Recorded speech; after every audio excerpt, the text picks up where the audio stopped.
full of lies. Truth will find us. We can hide in the night, but in the morning light, truth will find us.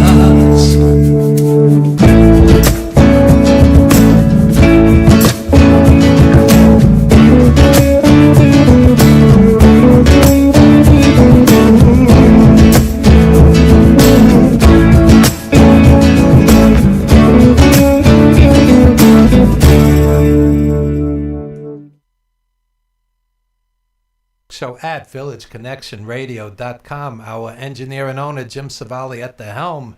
And in studio, we have JL. And before we talk to Jay, I want to read briefly some of these rave reviews for Ease Up, his brand new EP. From conception to execution and production aesthetics, this EP is a true gem, which allows listeners to peek into Jay's mindset and songwriting attitude. Whether it's rock, pop, folk, or R&B, he is able to bring many styles under one roof and create a one-of-a-kind tone.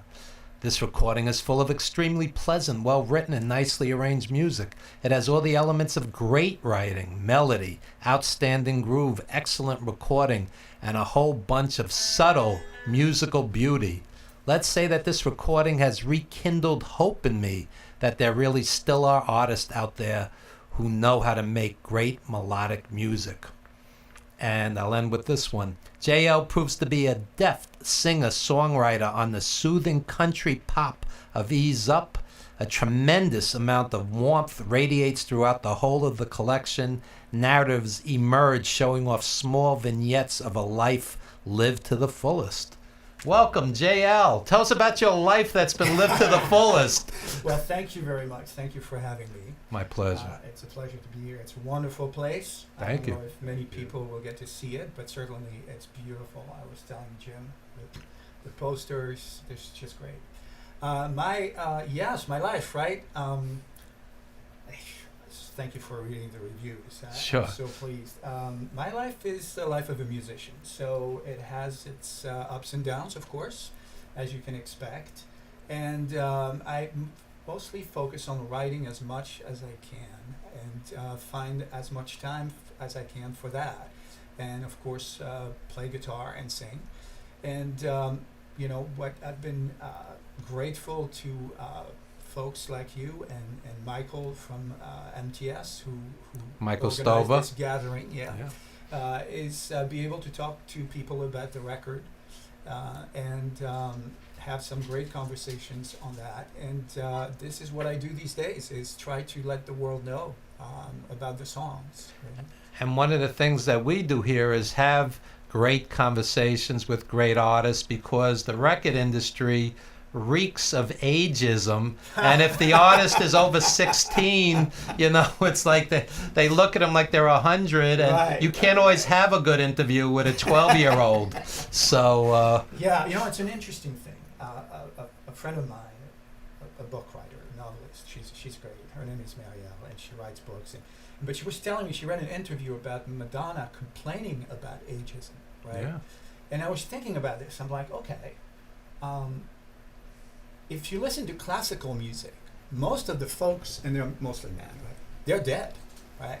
That's it. And as you mentioned earlier, if you're older than 16, whoa, it's trouble. So I don't know how pop music is going to go, right? Whether it's Madonna's pop and music. ironically, some of the biggest touring acts are the legends Yes. in their 50s, 60s, and 70s. Right.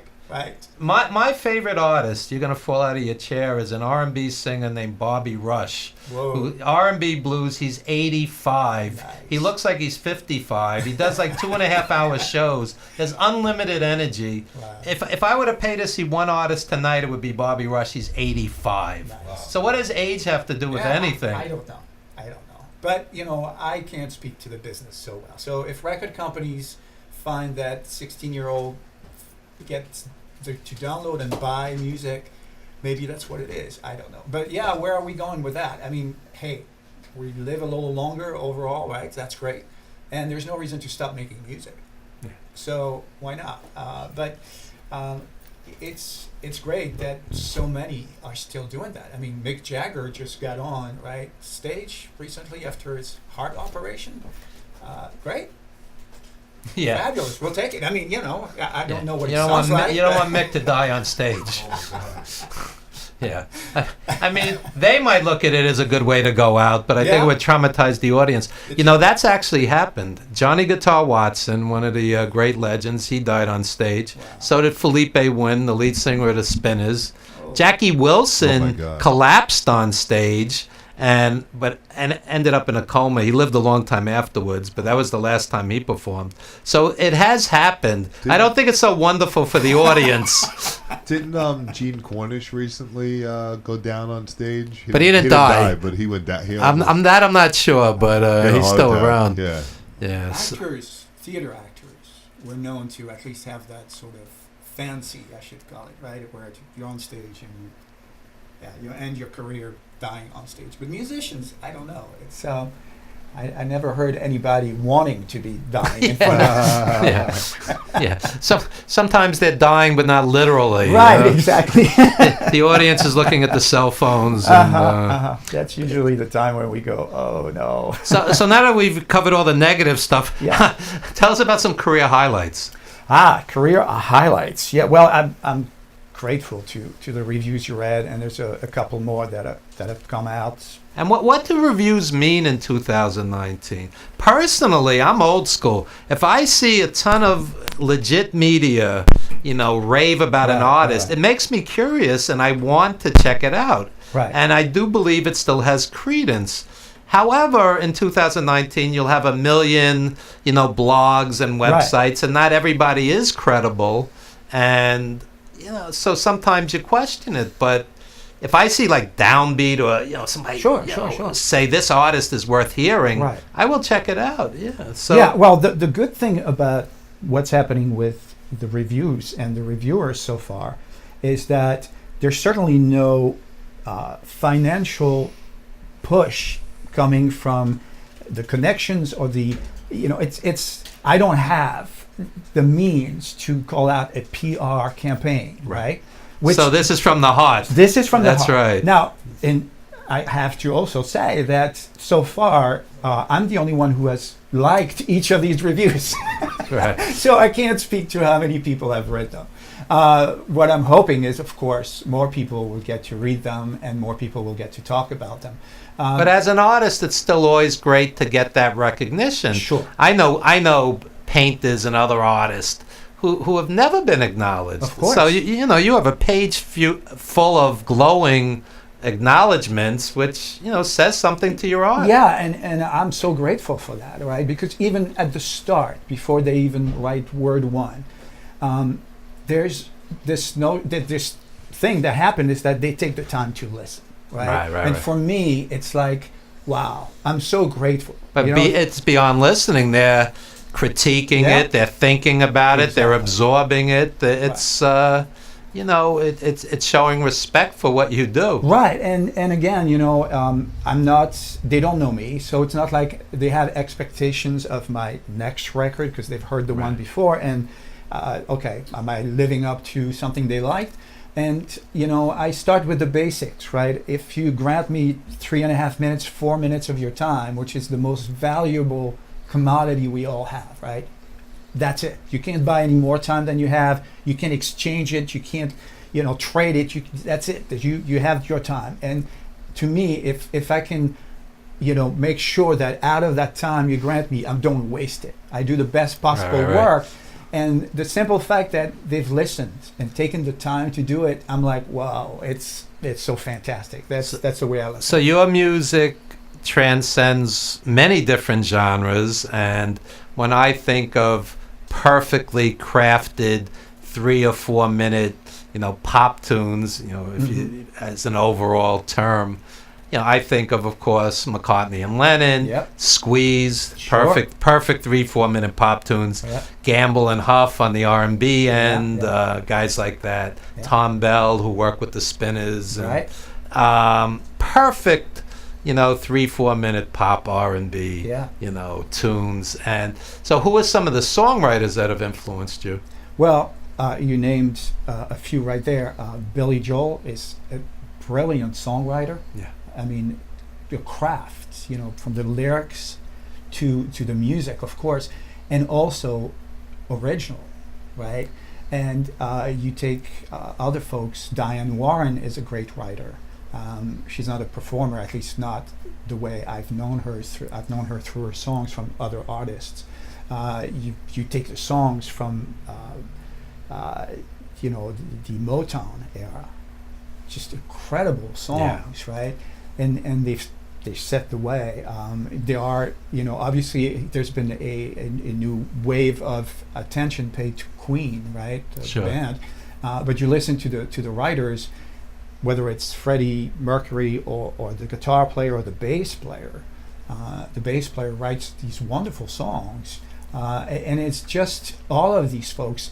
And I just listen to everybody that I can, because there's so much to learn from all of these people, and it's just a great experience. Interesting. I find sometimes I'll see a young artist, and they'll have all the talent in the world, but the songs don't stick in your head.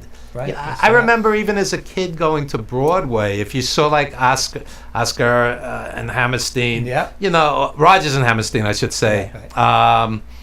The songs are playing in your head as you're walking out of the theater. Right. And you don't get as much of that today. They'll have the voice, they'll have, the musical skills, but the songs don't stick with you many times. Right. And that's a difficult skill. I can't say that I've figured it out at all. It's a constant mindset of focusing on trying to get to that place where, you get in a person's head, but in a good way. Right. So they do walk out with that. The Tin Pan Alley, writers that created these shows. Yeah. It's amazing, how they got it. Even guys like Neil Diamond come from that era. Right. And being able to use 3.5 minutes, and at the time even less. Right. When you look at the 50s, and now it's coming back, but you had songs under 3 minutes. Build Me Up Buttercup. Right. It was like 2 minutes and 50 seconds or whatever. Right, and some of the country and it stays in your head for 50 years. Right, and if somebody wants to play a trick on you, they'll just like sing a few lines, and then you're like all day. You walk around and you're going. Yeah. So, but it's not, it's not like there's a formula to that. It's the magic happens at some point. If I don't know, I can't even say how to do it, and I try to figure it out, because those are the songs I like. Those are the songs that move me, that come back and gives me that energy, that chill down my spine, and I feel like, wow, this is cool. How did they come up with that? So as a musician, what do you think of all the TV shows today where a singer, songwriter, whatever, gets on stage boom, overnight they're famous? I don't think it's the same thing as honing your skills, playing in a garage, playing in 12 bands, really honing your... I don't think it's the same thing. No, there's a disconnect for me, right? And it's my humble experience. So, look, if people out there manage to overnight become sensations and they have all the luck and the talent in the world, great. I know some amazingly talented folks, and they deserve that. But from my standpoint, as a viewer, I just find it extremely disconnected, and with the reality that I live through, right? But it's almost like, I asked my doctor once, I said, hey, do you watch House? And he goes, I can't stand watching that show. Yeah. I love House. Right. I mean, it's just funny. It's great. It's moving. I mean, people go through hell, and yet, for him, he can't watch it, because anything that has to do with real being a doctor is nowhere to be found. And I can't watch it because I start getting the symptoms. I can't watch these medical shows. Right, you start going like, what's wrong with my leg, right? And then you go online and you check things out, and suddenly you read like, oh my God. So yeah, it's difficult when you're in a business, in the experience, living it every day, to really connect with what is rendered as the shows, right? Because it's the same thing with movies, right? We want to be watching a great story, be moved by it. The reality of behind the scene of what's happening around the circus as opposed to inside. Yeah. Right? And so I watch some of them, but usually I'm like, okay, great if it happens, but not my experience for the most part. And tell us about Ease Up, your new EP.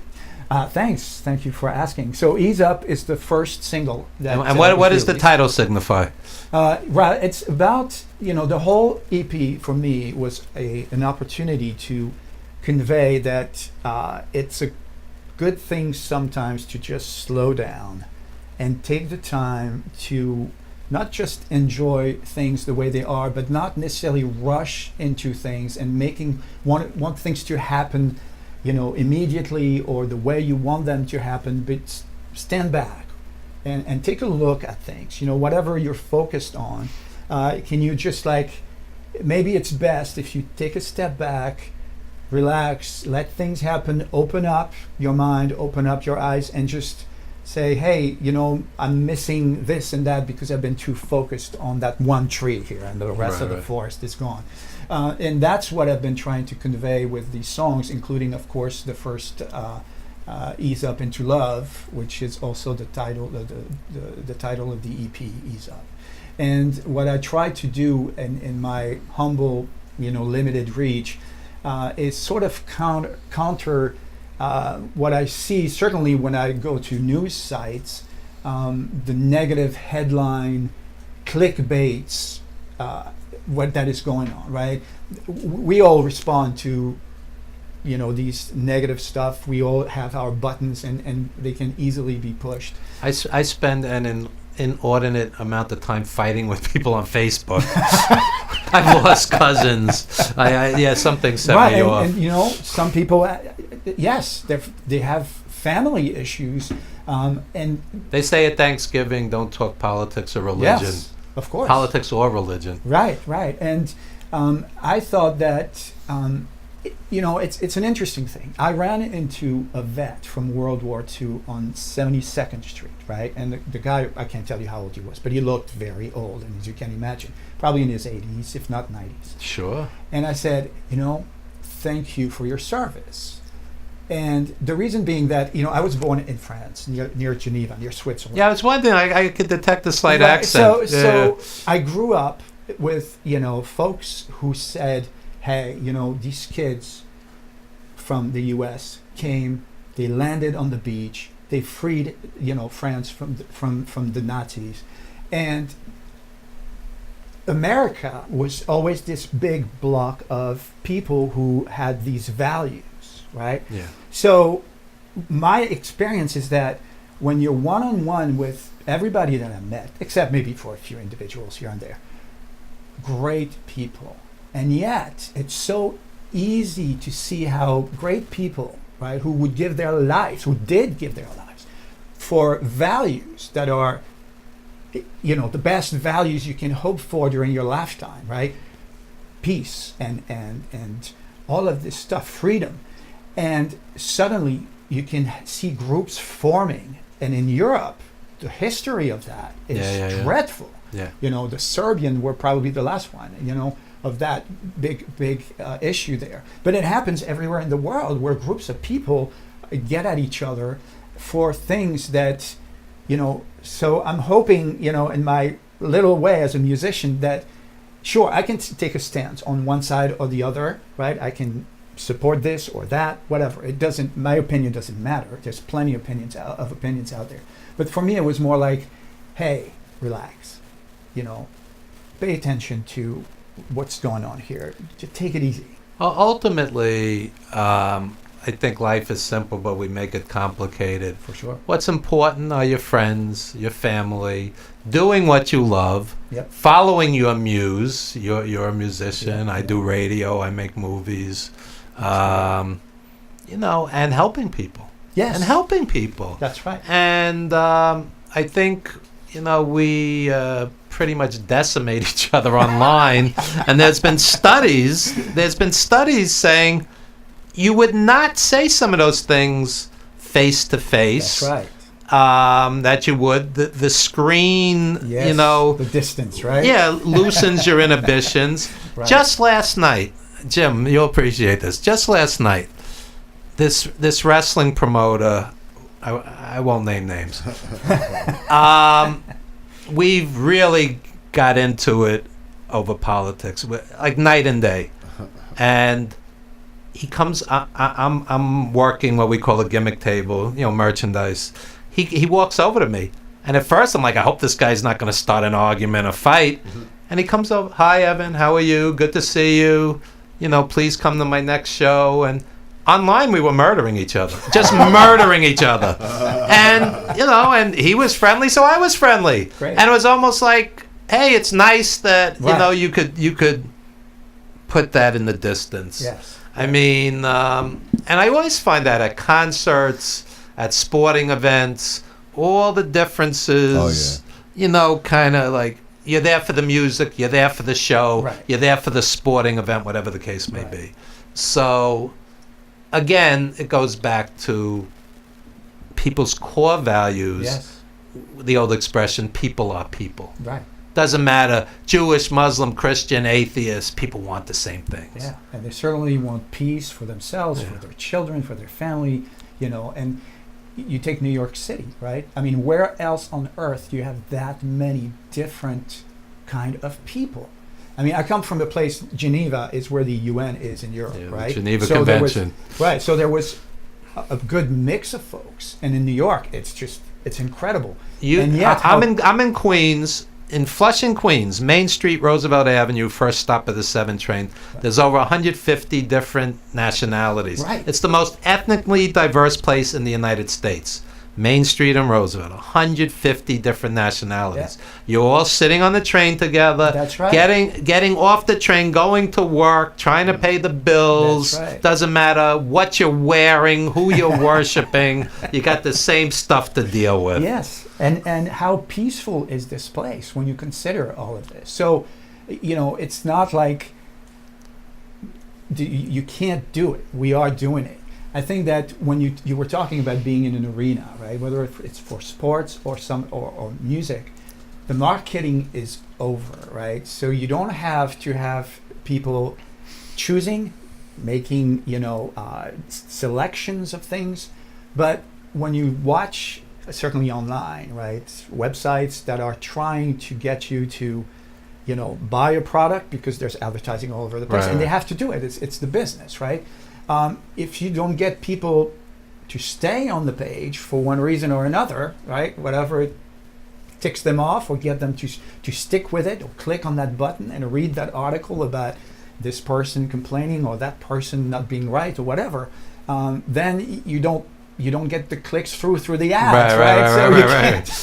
So you can't get your business done. But it's best, I think, certainly, that it takes place online, right? So if we are going to express our opinions in a perhaps not so nice way, clicking on the keyboard or clicking on with the mouse or typing on the keyboard, great.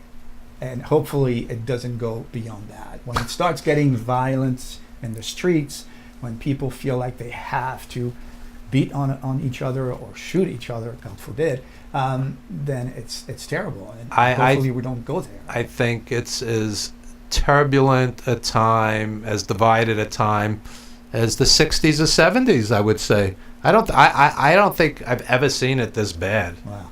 I think like in the 70s, and I think in the 80s it was more like people were partying. I think in the 60s, in the 60s and 70s they were, right. Everything was changing. Sure. I mean, how many people?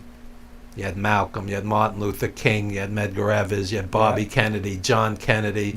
Yep. Whenever somebody tried to make change, we shot him in the head. Right. That's America. So sadly, yeah. Yeah. So we don't. And I think we're kind of back at that point where there's just a whole lot of division. So it's great that artists like yourself, do beautiful music that. Lets people ease up. Right. Ease up. I hope so. Right. But so thank you for saying that.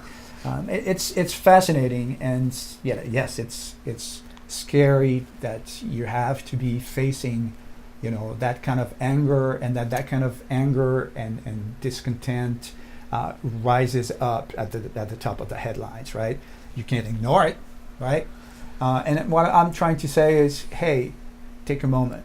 What are you going to do here? Is that really the best way to go? And you know, hopefully a few folks will like that message. And I remember artists like Kenny Rankin just have very beautiful, soothing music. It's not Al Green. Al Yes, Green. Al Green, Whenever, yeah. whenever I'm stressed, I just put on Al Green's greatest hits. Right, And it's right, just, you know, it's Curtis Mayfield. And Yes. interestingly enough, Curtis Mayfield was very political and socially relevant, but Yeah. still the music was soothing. Right. Yeah. Right. You don't have to, you know, not be involved. You know, I certainly choose to be, you know, focused on the message of, you know, relax into things, take a break, think it through, but not necessarily, you know, having music that, you know, wants you to break something. Right. Which is okay. I mean, there's a time for everything, right?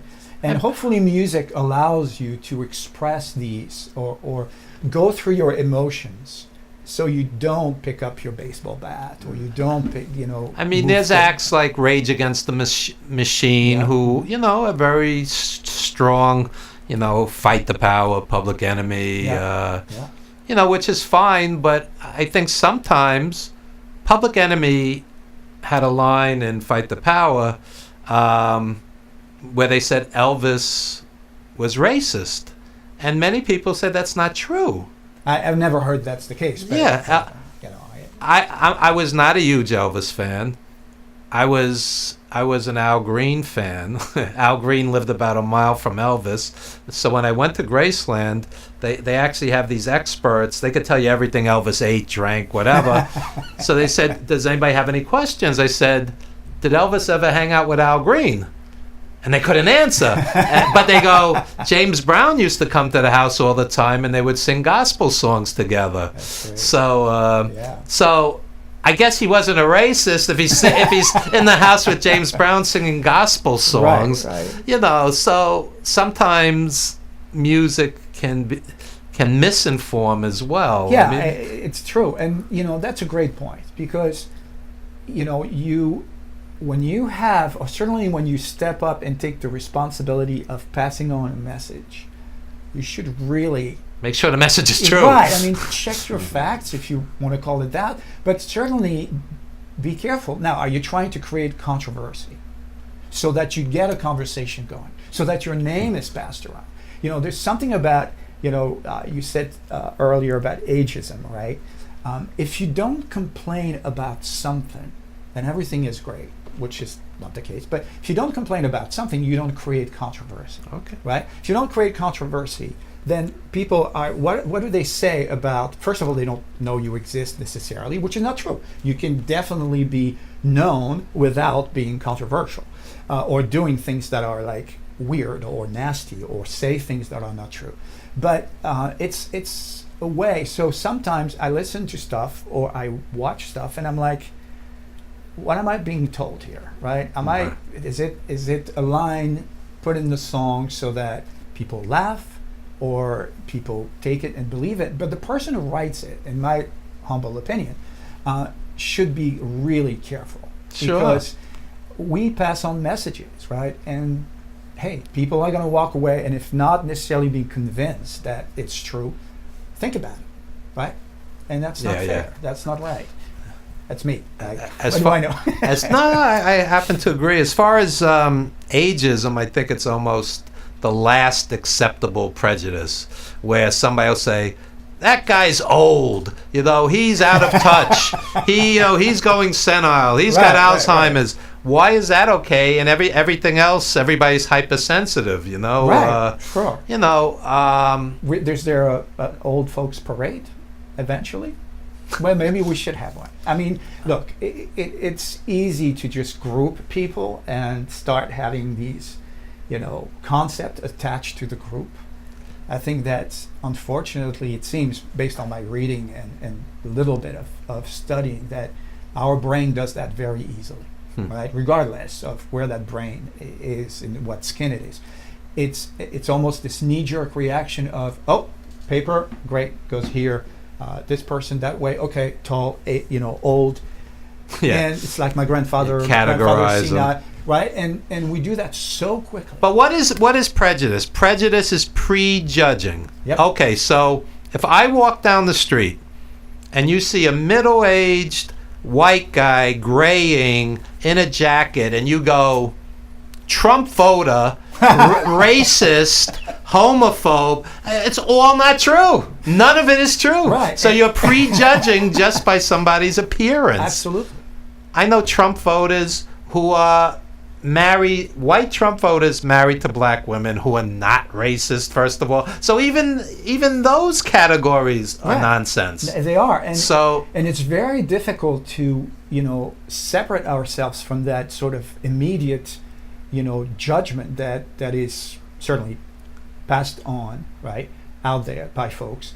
But also it's almost laziness, Yeah. in a way, because we have to hold off. We have to go like, wait a minute, right? It's if my personal experience has been, a negative one with one person, that has absolutely nothing to do with the Of hundred course. of people that I've met that are either old or whatever. I was a white kid who grew up in a black neighborhood, East Flatbush, Brooklyn, 60s and 70s. I wrote a book about it. It's called Apartment 4B, like in Brooklyn. Right.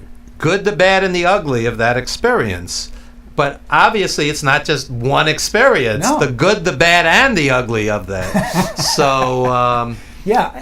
It's absolutely amazing, and I will look it up because I'm so curious about the life. But when you think about it, if it was, in the U.S. it's okay, white, black is big one, right?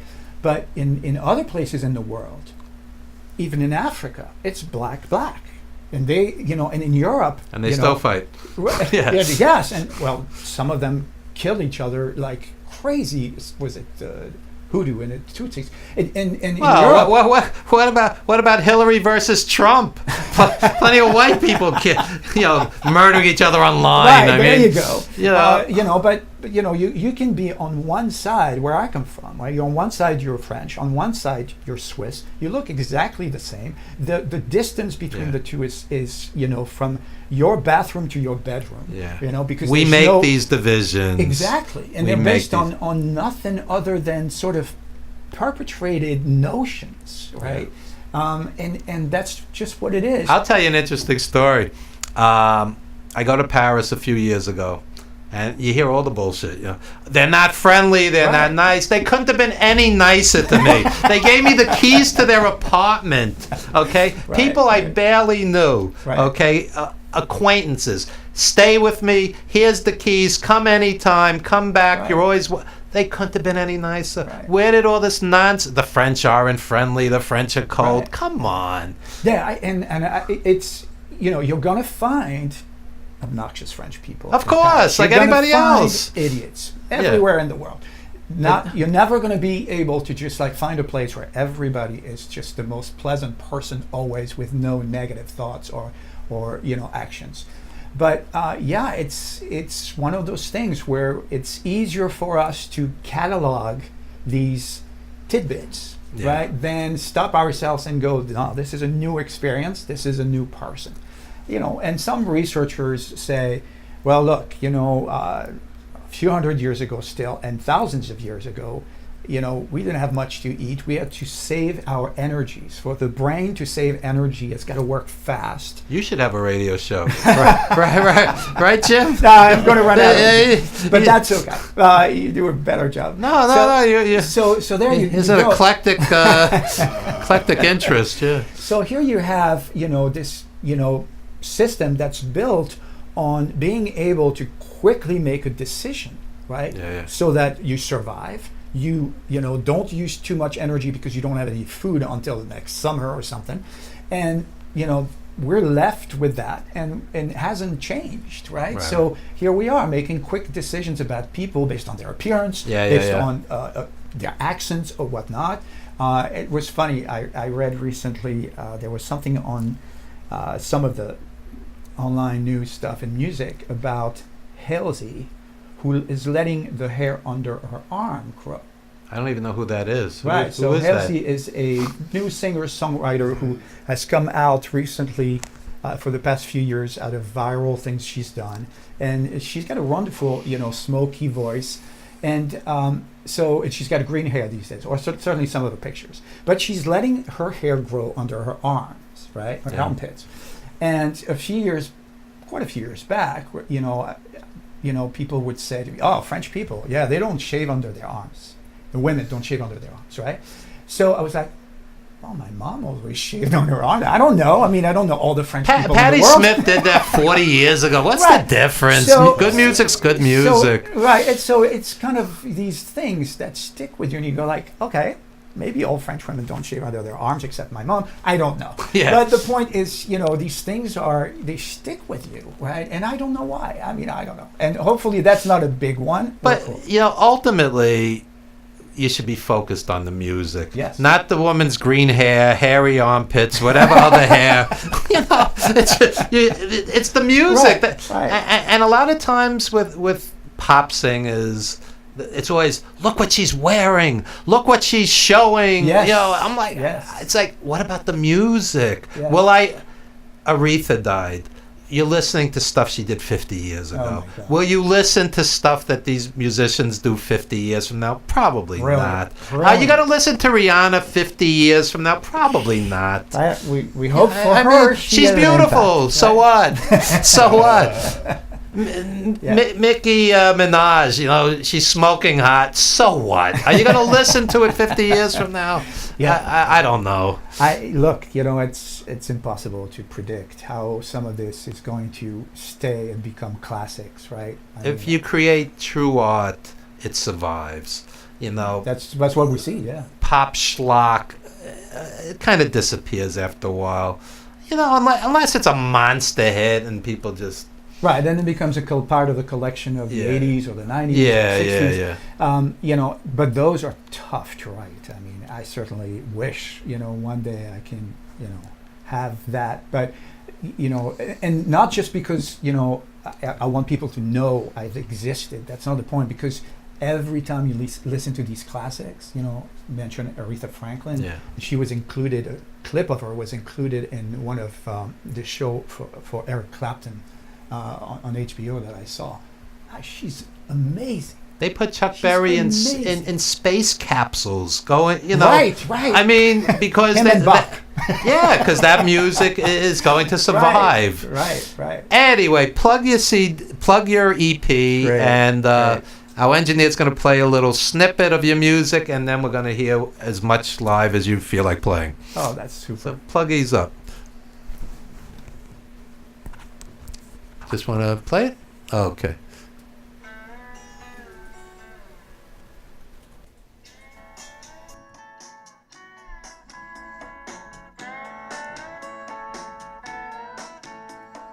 Need a break to clear up my mind. Need a break from the daily grind. Sipping cocktails by the pool while the rest of the world acts a fool. Need some time.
All right, so we are back with a live set from JL.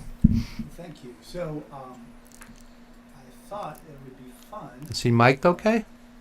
if the folks out there Took his mic off. in the audience, Okay. I'm going to play an old song, not by me, and if you can guess the writers, or if you know the writers, send me an email, go to my website, and I will send you a couple of songs that I wrote that no one has heard yet. So it's a quiz performance.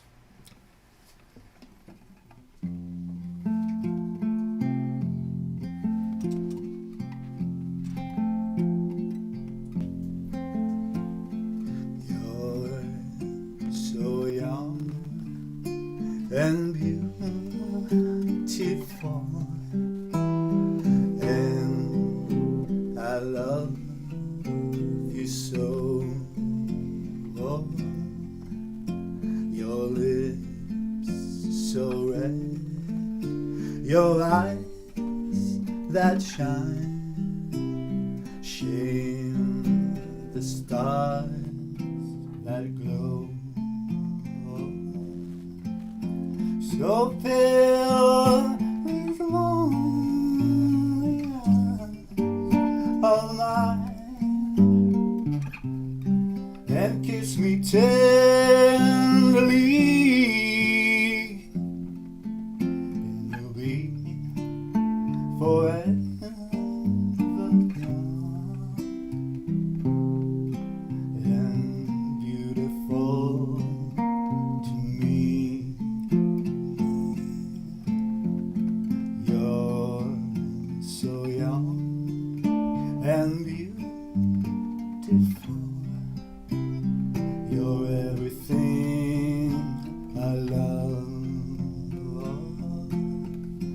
Your lips so red, your gentle touch are all I'm dreaming of. So take this heart I offer you, and now to set me free, then you'll be forever young and beautiful to me. Thank you. All right, JL. Anything else you want to plug, Jay? Talking to the mic. Oh, no, that's it. My website, jl222.com, and looking forward to being here soon. But certainly, thank you so much for having My me. pleasure. Thank It's you. been Thank great. you. Thank you. And when we come back, we're going to talk wrestling with the IWW and every other promotion crew and just a few folks. So if you want to play a little snippet as we outro, Jim, any other music? We're good? Say, you're Bobby Rivers, right?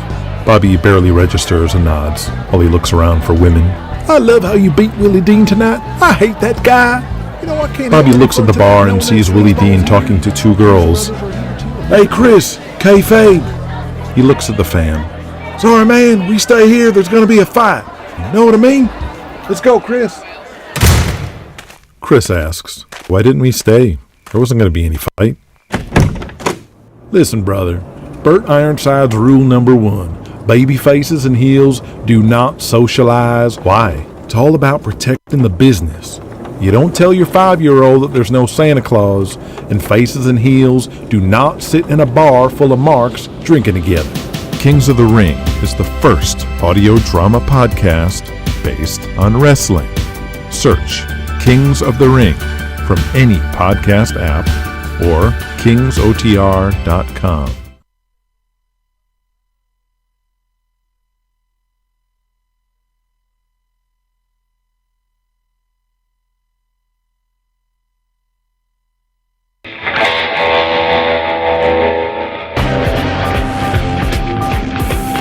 the wrestling fan, you know, they loved you or they hated you. You know, if the fan loved you, they couldn't do enough for you. You know, they want to buy your meal, they want to buy your drink. I think it was one of the main reasons that, you know, whenever I stepped into the ring, I wanted to give back. I wanted to satisfy their reason for coming out and watching me wrestle. I tell you what, I treated fans with respect and they loved me back. Whether I was a heel or a babyface, it didn't matter. I learned right from the get-go with my parents that it was to appreciate every single fan that you got, everyone.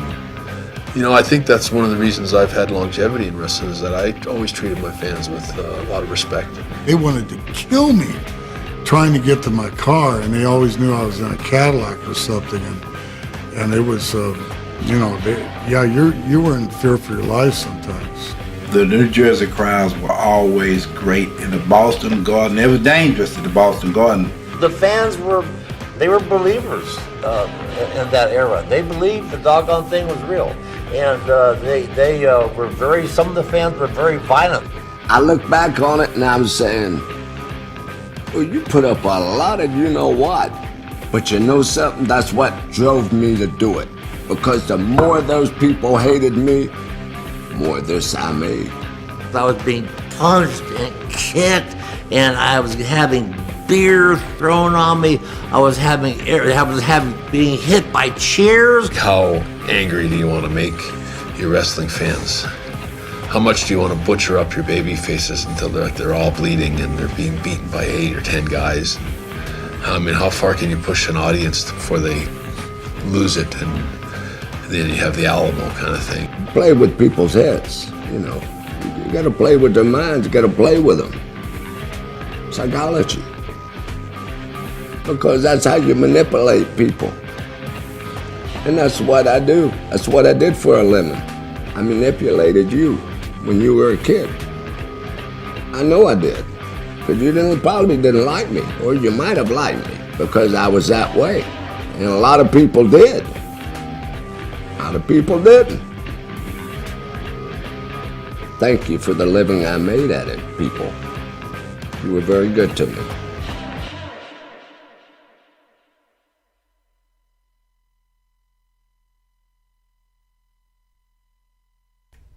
All right, we are back with the Evan Ginsburg Show at villageconnectionradio.com. Jim Savali at the helm, our engineer and station owner. And we are joined by referee Alfred Pizzard and wrestler Jay Akira.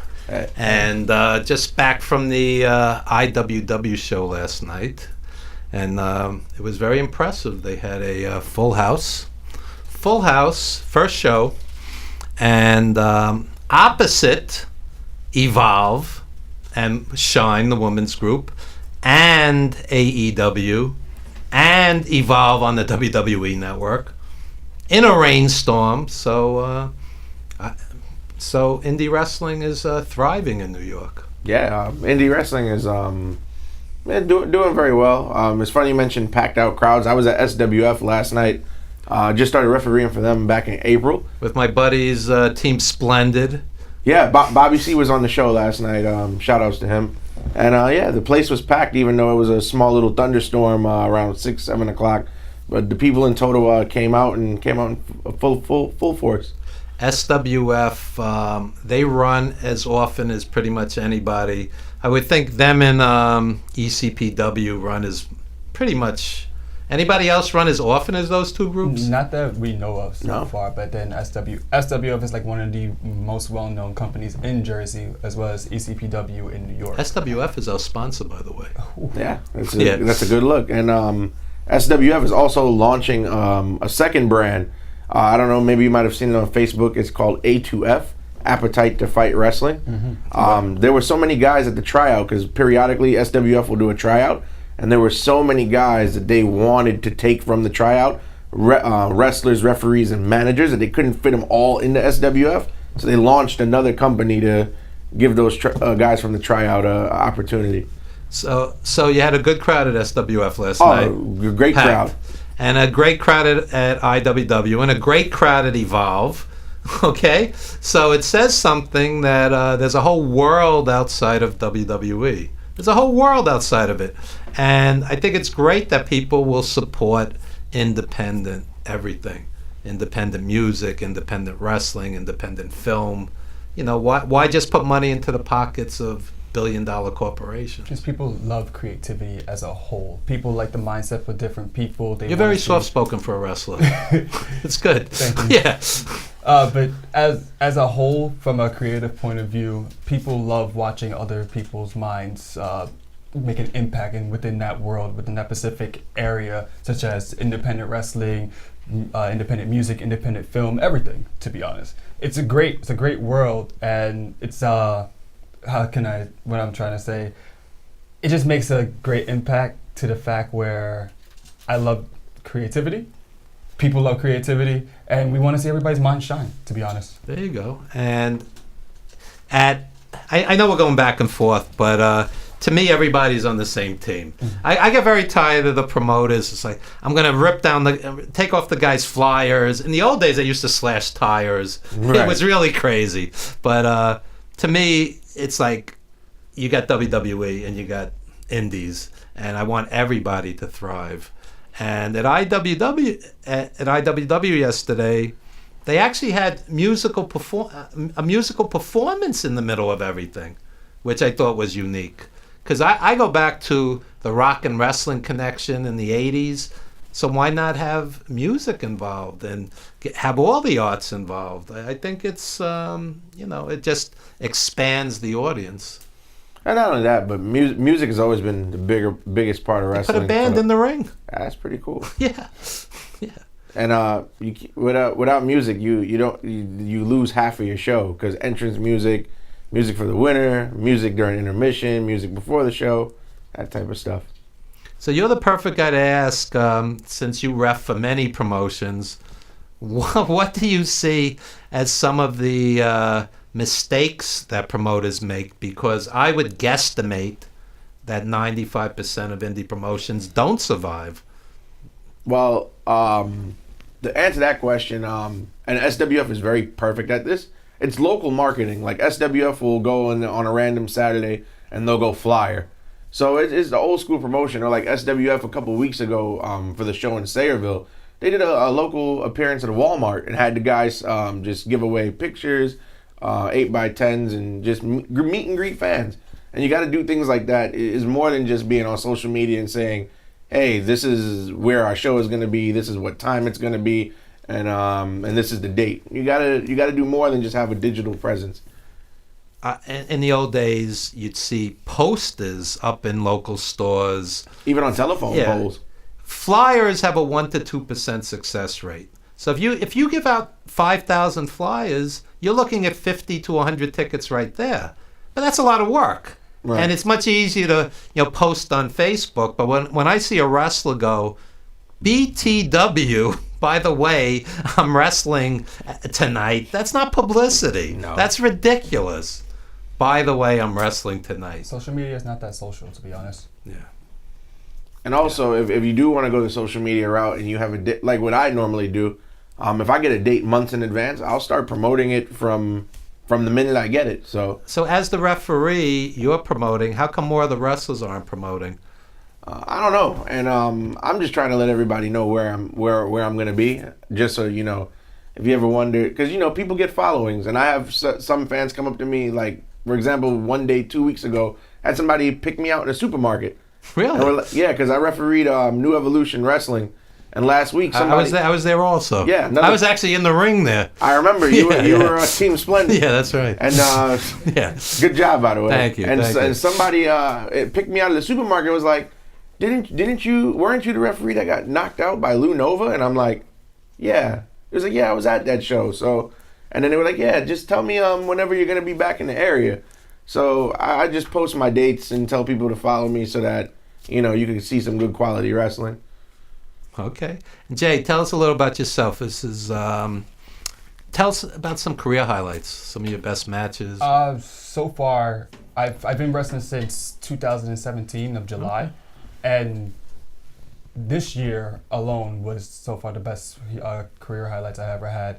All the way in Springfield, Massachusetts, where I debuted in ICE, Intense Entertainment Championship, or whatever company it is. I had a match against Stephen Perkins, great match. Everybody loved it. It was the opening, and it riled up the entire crowd for the entire night. Over at SWF, I had a triple threat match against JD Alpha and Hog. Although the match was ended in a no contest, people still come up to me and say, yes, that was a great match. We want you. We want to see you come back to here. And just recently, as well as NEW, I had that triple threat match for the high impact title. I hope you saw it. If you didn't, I'll tell you about it. That match seriously made a huge impact, not only within that company, but as well as my career.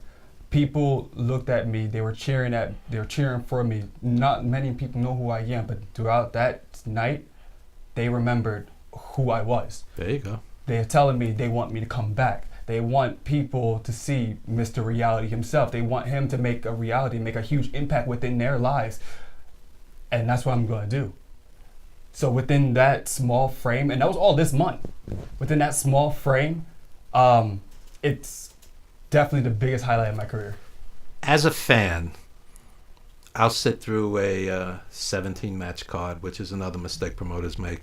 You sit through 17 matches, and I'm exaggerating, but it's not far off. It feels like it sometimes. And if somebody has a great match, it stands out because there's a lot of filler, and there's too many guys on the mic. Too many guys. So last night, this kid, Jordan Oliver, who I'd never seen before, he reminded me of Jack Evans. The kid tore the place up. The kid was great.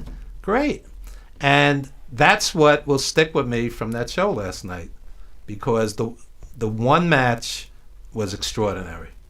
And that's exactly what you're saying. If you put on the best match of the show, that's what people are going to remember. They're not going to remember the 12 promos. No.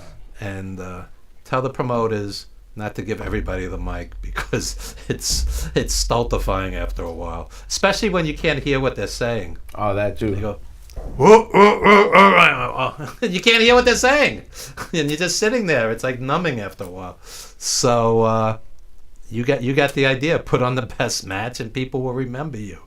People will remember you. And so what else is happening, Alfred? So I got a few dates coming up. My next show, I'll be at BWF this coming Saturday, right in the Bronx, 1123 Close Avenue. We're having our Summerfest show. Dress light. It's like 117 degrees in that dressing room. I've been there also. It does get hot. Yeah. So that's an appropriate theme for the show. So that's going to be cool. I'll be at SWF July 13th and 27th. July 13th will be in Bayville, in the Bayville Elks Lodge. And then July 27th, SWF is having this show. It's the Soulsational Slam at the festival. So that's going to be pretty cool too. SWF has a good thing going. They, like you said, they promote the hell out of it.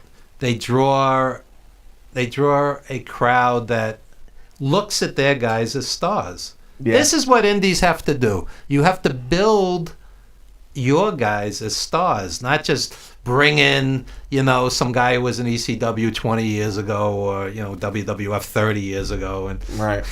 It's nice. The nostalgia's nice, but Sheldon Goldberg out in Massachusetts, he's been out there 25, 30 years. And he'll turn these local kids into stars because those fans believe. And that's not easy because, again, if everybody comes out and does 37 high spots and, stops like a deer in the headlights the one time they miss, it becomes like a meaningless blur. But, if you build these guys right, you could really do something with a local promotion. And the few that survive, like SWF, like ECPW, Sheldon's promotion, Pro Wrestling Guerrilla. They put on quality wrestling for a long time, and probably 1,000 other promotions have died in the time they've been out there putting on great wrestling. So, keep honing your craft and put on great matches, Jay. All right.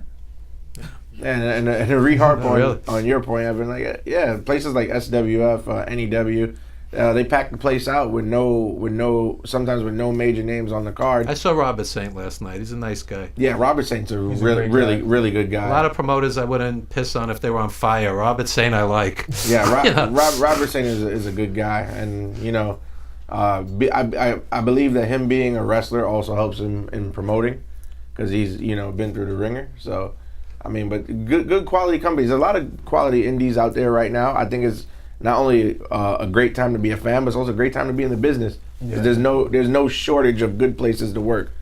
So right now I'm doing BWF, NEW, SWF, and FTW, and they're all quality places to work. I've been to FTW shows also. Yeah. Yeah. Their next date is July 28th in the Greenpoint Brewery.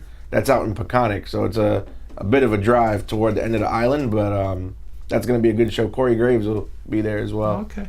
I don't know the wrestler's name last night, but he walks over to me. I'm talking to him. He says he drove 5.5 hours yesterday from Rochester to work this IWW show. 5.5 hours each way. I said, that's old school.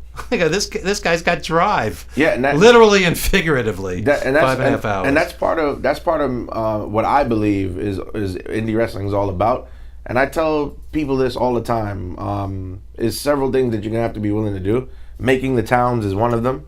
Investing in yourself, which means aside from gear and stuff, the travel is just as much as an investment as buying good ring gear. Just to get to the show sometimes is an expense. It's interesting you say that. I was at a concert the other day, and the performers look like the audience. Shorts, sneakers, ripped jeans, T-shirts, and I don't have any problem with it. But I just said to myself, I go back to James Brown, Al Green, Marvin Gaye. They come out looking like stars. Okay? If you look like the audience, it's going to be that much harder to win over the fans because you look like them. You look like them. Exactly. Sometimes the fans want to be related to the stars as well, because people at the end of the day are just the same people. But yesterday at this IWW, the guys that had the expensive gear, the quality gear, you just immediately, we're able to pick them out. You just take them a little more seriously, is all I'm saying. They're not necessarily better, but they look like stars. You follow? I mean, like I was saying, people are just people. It doesn't matter if the gear looks fancy and everything, or you're just wearing shorts. It's just the same. See, Baron Corbin sucks and his gear sucks, so it's like he's got that much more to prove. Look like a star, no? Your scathing reviews on Facebook of WWE events is it's just priceless. Thank you. Some of my favorite posts to read. Thank you. But I do agree with you. Look the part if you want to be known for that part. Sure. And a lot of the the veterans that I've see in the locker room, I see them giving advice to younger wrestlers about gear all the time. Chris Michaels is one of the chief proponents of that. I heard him at the last NEW show. He came out looking like Ric Flair the other night. And and that cost money, but he looked the part. Yeah. And he's a guy. God forbid you walk in the locker room with sneakers and kick pads on. He'll be the first one to tell you to get a pair of boots. And at age 58, the guy's in tremendous shape. He looks great. Yeah. Yeah. I mean, sometimes I'm working a gimmick table and a wrestler walks over. I think he's a kid. I don't even realize he's a wrestler. Right. Because he looks like a kid. So Chris Michaels, I mean, he looks like Superman, and he's pushing 60. So much respect. I just want to take a time to comment. I thought that you guys' act at NEW is top-notch entertainment. Thank you. The way you were less is more, the way you interacted with the fans, you were like, oh, he won fair and square. I didn't see anything. I thought that was priceless. Thank you. You got to keep it simple. Johnny Valiant said to me, if you come out as a manager or entourage or whatever the case may be, you're the cream on the coffee. You're not the center of attention. You don't distract from the wrestling. Right. So keep it to a minimum, but it still could be entertaining while kept to a minimum, though. Yeah. So cream adds flavor. Yeah. So, what do you have coming up, Jay? So far, the only booking I have is for Entertainment Championship. ICW ICE Intense Championship Entertainment in Springfield, Massachusetts on July 27th. Wow, that's a trip. That's like 5 hours. It's not that bad. As long as There I you got go. somebody to keep me company. There you That's go. right. In the old days, the WWF TV tapings, they would like travel for hours and they'd give them like $25. I mean, legendary guys. I've read books about that. Yeah. It's much respect for getting in a car and traveling 5 hours and making a name for yourself. I mean, you have to do something. You don't have to stay home and be like, what's my next thing? You have to make an impact one way or another. I think more wrestlers should stay home and like comment on WWE pay-per-views and not promote their matches. I think that's really constructive. Those I'm joking. Those are the ones that go far. Yeah. Yeah. I'm impressed that as a referee, you do more promotion than most of the wrestlers. No, nobody's gonna come to the show if they don't know what time the show is or where the show is or who's gonna be on the card. So I mean, and then also I personally feel like if a promoter is gonna go out of his way to book you and pay you at that, then you should at least do your part and help him get some of that crowd. So I mean, and that's not just for referees, ring announcers, managers, everybody. If you're a part of the show, you should do your part to help share the show. Like even sound guys can promote the show as well. Who are some referees that have influenced you?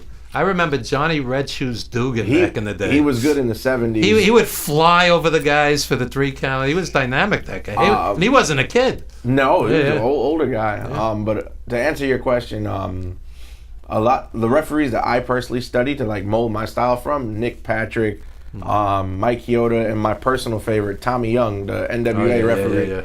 I kind of I like to slide when I'm in the ring. So I took my slide from Tommy Young. Oh, wow. So, Awesome. Yeah, he's like one of my biggest inspirations. So referees study referees. Oh, absolutely. It's funny because like I'll watch, like I see everybody on Facebook critiquing WWE. I'll watch wrestling, but when I'm watching the match, I'm not watching the match to be entertained. I'm watching the match to take things away and learn and study. I'll do a tape study so often, and I'll stop a match and rewind back to certain points, and I feel like not enough people do this. And I'll be like, so the referee he moved that way when they were going that way. Why did he do that? Interesting. And I'll like play it and like rewind it and watch it like 3 or 4 times, or like I'll see he slowed down his count, but why? Like I like to analyze and see what the purpose of the movement was. Because as a referee, you're an auxiliary piece, but your job is to like help the match flow and keep the flow of the match. So movement is everything. You don't want to move too much, but you also don't want to move too little. I've seen referees actually get in the way and wrestlers get angry at them. That's really awkward. And it's funny you mention that because the best compliment a referee can get, because I've asked guys, just for feedback, how was I out there? Did I do anything to get in your way? And they're like, the best compliment a ref could get is, I didn't even realize you were there. Yeah. As long as you can stay out of the way. When I watch WWE, Brother Greatness will appreciate this. He's coming up next. I do it for penance for sins I've committed in previous lifetimes. That's why I watch WWE. Some of the modern WWE stuff is a bit hard to watch, I'll admit. But I mean that's another reason why you should support your local indie wrestling groups. WWE is almost schizophrenic. You have NXT takeovers, which is as great as it gets, and then you watch Raw. And I'm just fighting to stay awake. It's almost. You can't believe it's the same corporation. It's almost as bad as working a regular 9-to-5 shift. Like it's sometimes it's brutal. So how does a referee get from the indies to WWE? Is it the same process, sending in tapes, networking? It's the same process. They just like how the wrestlers get scouted. They have like for example, Evolve. They do their tryouts, and they welcome referees to come to their tryouts. I think they have 2 former Evolve referees in NXT right now, if I'm not mistaken. So the process is just as much the same. It's harder for referees because you can have 1 million wrestlers, and then wrestlers obviously have personalities, they have different looks. But the referee is like a generic. Like referees don't have entrances. We don't get promo. We don't get to cut promos. Very very rare. It's not like the '80s where Tommy Young has to say, "Oh, he messed up on a 3 count and screwed Dusty Rhodes by accident." That doesn't happen today. Referees more than often, if you notice today's WWE, they don't even get names. They're just referred to as the official. Right. So I mean, it's harder for refs because you need 80 to 100 wrestlers, but you only need but so many referees. But you can make a good living because you'd be constantly working in the WWE. So is that like a goal of yours in the future? Full-time ref? My current goal is to, I'll go wherever offers the long-term deal. So not necessarily WWE. WWE would be like a dream scenario, but if AEW, Ring of Honor, Impact, if any of them call me, more than likely I'm gonna go. There you go. Refereeing is I feel like is a lost art form in today's indies. And heel managing. And heel managing, yeah. And I feel like the auxiliary pieces, so like your ring announcers, your referees, your managers, those are like the longevity guys, I like to call them. You got guys like Charles Robinson who's been doing it for like 25 years and never took a day off. Because originally I wanted to be a wrestler, but years of football and baseball when I was younger tore my body up. So refereeing was the best route for me. You look more like a wrestler than some of the wrestlers. No, really. I've been told that before too. Thank you. Yeah. So Jay, who are some of the wrestlers you've studied? So for beginning of me being into wrestling, I was homeless for 6 years. So I didn't have really much to go off of. Yeah. So when I hung out like with guys like Alfred here and everything, I had like little clips here or there, like certain competitors such as the Radar Superstar Edge, the Miz. Sometimes back then, looking at things like Hardy's or the Marty Jannetty and Shawn Michaels. But nowadays, since I've got a little better, got a roof over my head with my parents, with my mom and my little brother, I study guys like Adam Cole, Johnny Gargano, people from the E, or Marty Scurll from ROH, or those guys are tremendous. Or Jay Lethal from Ring of Honor. I think Jay Lethal is as consistent a wrestler as anybody out there. This guy never has a bad match. No. Never. So as I'm studying all those guys, I'm like, wow, I've always wanted to do this. I would do this when I was younger. Before the passing of my older brother, me and him used to talk about them from time to time. And now since I'm in the business, I'm finally like making that promise I made to them, saying I'm going to be just like them when I get older. And look where I am now. So you've had a tough life for a young guy. Yes. What would you say about the homeless problem in New York? What would you do to try to rectify things? The homeless problem in New York is actually a very large field. That it's a huge problem in general between solo people such as veterans or people that has been evicted from homes, and as well as families like myself with my mom and little brother. Is so far there's no real solution right now, since people. But as somebody who's been through it, what recommendation? If I were a powerful politician, what would you say to me? To be honest, I would say focus more on getting people off the streets and getting people into homes instead of like struggling on nonsense problems that you normally do. To be honest, there's nothing that comes to mind right now, but there are people that's dying in the harsh winters just because they're living on the streets or in the train stations. I think what people don't realize is anybody could end up homeless. My father was dying of cancer.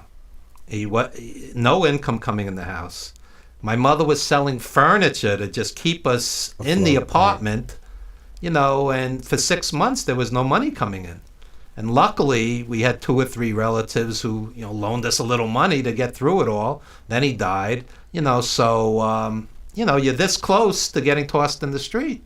So this could happen to anybody. Yeah. And, I think there is a certain amount, folk with mental issues. I don't think that's a secret, but I just think more needs to be done. Manhattan's a playground for the rich. It's disgraceful that people are homeless. It's you got billionaires living there. You got multi-million-dollar apartments. The average 1 bedroom in Manhattan's $800,000. Yeah. Wow. And So how about helping folk?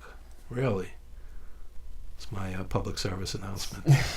Back to the wrestling. It's a good one, though. Yeah. Anyway, anything else you guys want to say before we bring out Brother Greatness and D. Weatherford? I get a lot of people, because obviously SWF is like very popular. A lot of people want to get on there, and a lot of people ask me, well, how do I get booked by SWF? So SWF periodically will have a tryout. The last tryout was in April. The next one is November 16th. That's Bayville, New Jersey, right? No, that's in Berkeley, New Jersey, in the Berkeley Indoor Little League. And what they do is from like 9 a.m. to 5 p.m., they'll run like this camp, and they'll do drills, promo classes, and then you'll have practice matches, and you get evaluated by like a whole panel, and you'll get feedback from everybody about what you need to improve on. And they have a standout selection, and if you get selected, they'll book you. So definitely, I feel like that's part of investing in yourself. They should put me on one of these panels. Go, less is more. Less is more. Evaluate some talent. Yeah. Alfred here was like one of the only referees that got a nice evaluation and a shout out throughout the entire 35 plus people there. But as well as myself, since I was one of those people that was also shouted out there, look where I am. I actually got the first singles competitor spot in Appetite to Fight. So it's definitely sees that a lot of people sees a lot of potential within me and Alfred, to be honest. Yeah, and it's opportunity, because a lot of people would rather send in tape, but there's only so much time in one day. Instead of some sitting down to watch tape, you could go to the trial and they'll sit down and watch you work in person. So I mean, if you want to get booked, there's your answer to that. So. The other thing I never understand with indie guys is you'll have like some legend doing a seminar, and they'll say it's like 30 or 40 or 50 bucks or whatever. You got Terry Funk or somebody there, and very few people show up. It's like you spend that on a video game. Yeah. Why wouldn't you go to something like this? And that's the other thing. The tryout fee is $35. I've seen guys spend far worse on $35 than a tryout to try to boost your career. I see somebody spend $200 in a a edition of a game. They'll spend that on weed. It's like, go out and listen to a legend. Come on. Yeah. If you're serious about the craft, put the work in. Of course. And the only thing that could come from a tryout, if you're good, you get selected. If you don't get selected, you still get valuable feedback that you can use to apply to your career. So it's a win-win for anybody who attends. Exactly. Here's feedback before I even go. Yeah. Slow it down. Don't do 37 high spots. Less is more. I could just play a tape of all of this. Just watching any given indie show in the course of a weekend. But anyway, guys, thank you so much. And thank you for having us. Yeah. Yeah, my pleasure. And any social media? Anything you want to plug? Yeah, I'm on Twitter and Instagram with the same user handle. It's ref _AL _Stevens STEVENS. I'm also on Instagram and Twitter at the same handle, RiseJRise. Okay. And you are very soft-spoken for a wrestler. That's interesting. Interesting. Thank you. Anyway, we'll be right back with Brother Greatness and D. Weatherford. We'll be right back. Brothers and sisters of the congregation, on July 6th, right here, 1123 Close Avenue, the Bronx Wrestling Federation, BWF, will be presenting Summer Fest. And on that day, I'll go one-on-one in my rematch against Nikos Rikos for your Bronx Wrestling Federation Cruiserweight Championship. And right now I'm standing in the same place I was at the beginning of the Cruiserweight Conquest, on the way down to December 8th, on the way down to become your first BWF Cruiserweight Champion. And last month, Nikos Rikos took your title away, took your championship away, took it away from me, took it away from you, took it away from the people. Hallelujah. And in the name of the Lord, Nikos, we won't hear an opa at the end of the night. We're hearing an amen. And hallelujah. We interrupt today's mediocrity to bring you a message of luxury.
Get your brain on the prize. All right, we are back with the Evan Ginsburg Show at villageconnectionradio.com, joined with yet another belt, Brother Greatness, and Dee Weatherford. How are you guys? I'm good. Gonna have to correct you though. All right. It's his fault. He gave me the wrong name. It's okay. A lot of people are getting this. I am formerly known as Dashin D Weatherford. It is now Dashin D 1000. There's been an evolution in here in this character, and that is all I care about is getting to the next level, 1,000 levels above the breast. There you go. There you go. And were you influenced by Prince? Because you're all in purple. You know it. Now I'm glad you caught it or off the back. Yes, Prince is a heavy influence in not just my life, my character, a lot of things. He was definitely what I feel was one of the real musical geniuses to ever actually be out there, live, and do what he does. And the way he even conducted business, just even as a person on a high level, tons of respect for him. I saw Prince at the Garden with Larry Graham and Shaka Khan. It was one of the 10 best shows I've ever seen out of thousands. And yeah, he was a genius. People throw around the word genius. Triple H is a genius. I'm like, you know, he puts on 6 great takeovers a year. And, you know, the NWA used to have 6 great shows a week. So, you know, genius is kind of thrown around a little glibly. It cheapens it. Yeah, but Prince was legitimately a music genius. When you take somebody who can play every instrument on their CDs and their tracks and just pretty much brings the band in to just perform and go push that further, to still rearrange other songs and then be able to write songs and have the mindset to know, all right, this may not be the best song for me, but I see you with your talent and give that to you and make sure you turn into a star with that, and then have the foresight to make sure you get paid for everything that you do. And then take even all of that work ethic and literally build consistently album after album, and still, even as he passed on, to have this vault of thousands of songs that are probably great, and albums that are just waiting to be released that he was very particular about. I think he aptly earned it. Oh, no doubt, no doubt. And there's very few people I would put that word genius on, but Stevie Wonder. Yes. Yeah. I mean, these guys could play every instrument, and to just be able to do that to such great levels is amazing. I love it. I mean, music's a heavy influence in my life, and actually, if you ask me, those are the real 2 musical geniuses that have ever been out: Stevie Wonder and Prince. They're right up there. So I saw you guys last night with IWW. Yes. And I was very impressed. You had the crowd in the palm of your hand. And a lot of promos do not work, but what you guys did worked. Thank you. No, I'm saying that sincerely, not just because you're sitting here, because, you know, I was impressed with the show yesterday, but, are you listening, Imani and Tom? You don't need 12 different promos. You don't need 12 different promos. You know, it just makes it. It just makes it. No, it just makes it a long night. So, but all in all, I was very impressed for a first effort on that show. Definitely. And you guys, I mean, those fans were eating it up. Yeah. Tell us about your what you do with them. Well, yeah, the biggest thing, especially with IWW, and honestly with any promotion, you have to understand the audience that you're speaking towards and your overall goal, and that goes with anything in which you're in front of a group of people. IWW is very interesting in the fact that there's definitely wrestling fans there, but I really feel like it's more of like the community that were interested in seeing a form of entertainment. So there are a lot of people there who may not be able to tell you, you know, what a wrist lock is versus a headlock or anything like that. But they were very into the overall, I guess the vibe to utilize on a year term. So got a vibe, baby. Got a vibe. But I really feel as though a lot of that group, it's like it was very urban feel. You can feel it in the music, and it had that kind of vibe to it. Most of that group, they were brought to church by their grandparents and everything. So when I was asked to speak at IWW, they told me, you know, you have 9 minutes, you have a promo. You know, speak about being a draft pick. You know, tell everybody about your championship opportunity for the Statement Championship for episode 2. And I told them, yeah, we can do that, but I have 9 minutes and I have this kind of audience with me. I'm no pastor, priest, or reverend. But I have a testimony. We're going to do a sermon. Yeah. And I prepared a full sermon that was obviously... No, he had that was not we weren't finished. A thing. Right. He had a book. It had footnotes, an outline, references, Bible verses, everything. I literally walked in and sat there and looked at it. I was like, all right, you do most of the talking. Yeah. and we were ready, MV Young runs out, kind of stops us before we were able to get the altar call going, but guess it'll be more of an apron call. But here's my big question as a fan, the audience reacted so well to you. I took you as faces, yes, but then the guy ran out and you guys ran away, which isn't what a face would do. So I was a little confused. Well, go ahead, please. I'll take this one. Yeah. I mean, as far as it is, it's one of those things. Again, we are putting out that we are about the church. Church is very nonviolent. We're not trying to be confrontational. Oh, okay, I got it. Okay. This guy's coming out. He had a full head he was of steam. the heel. He seemed like he had an agenda that was not of the church. Okay. So we was like, all right, well, look, I guess you want to have the stage and something in the presence, but if you're not going to be welcome to the world, woo, turn the other cheek. Gotcha. Okay. And we were just in the middle of getting ready to speak about criticizers in your life, the criticizers of your work. And the minute the word criticize comes out my mouth, here comes MV Young, looking all aggressive and all about the devil, and rolls up into the ring. I said, you know what? He obviously had something to say. We're going to leave that mic right there. Let's move the pulpit. We're going to come inside. Okay, what do you have to say?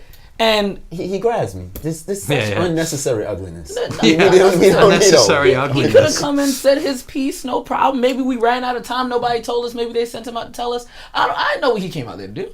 Yeah. But I know what I came to do. I came to praise. But he came out to do something else. So I was going to let him live his best life. But it's okay. He'll pay. It's okay. Like you said, you had your transgressions in the past, and you pay your penance, and that's right. He'll get his. It's okay, but we'll make a statement. I've sacrificed 25 or 30 years of Monday nights watching Raw. That's my penance. Yeah. Anyway, oh, wow. Kidding. So, tell us about the belt. Yes. Okay. So, Rampage Pro Wrestling. I know you are very aware and have a lot of information about that promotion out of Delaware.